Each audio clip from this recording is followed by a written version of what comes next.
Today we're going to be doing an experiment. We're going to be measuring the bounce height of different balls when we drop them from different heights. So you'll be drawing a graph of the data collected. To help you with this task, let's go over first the concept of variables and how we graph data. So remember, there are two types of variables. There's independent variables and there's dependent variables. Does anyone remember what the independent variable is? Exactly, Chloe. The independent variable is the variable that we change. We're deliberately changing that variable in the experiment.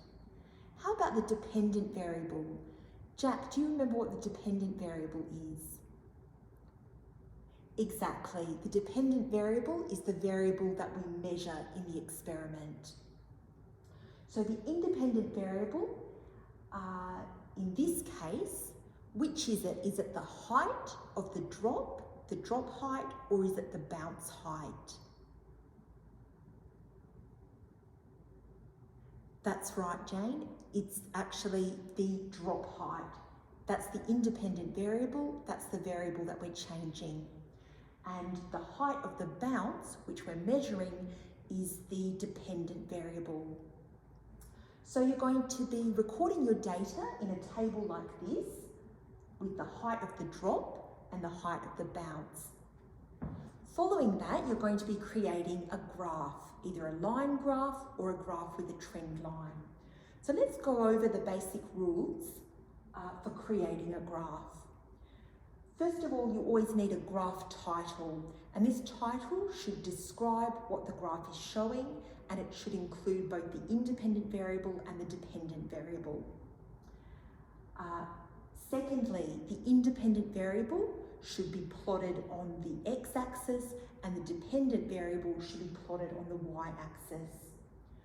Thirdly, each axis should start at 0. And fourthly, you should clearly label the axes.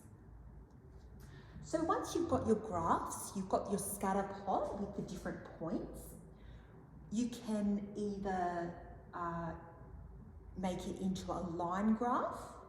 So here you can see I've put lines between each point and the next one.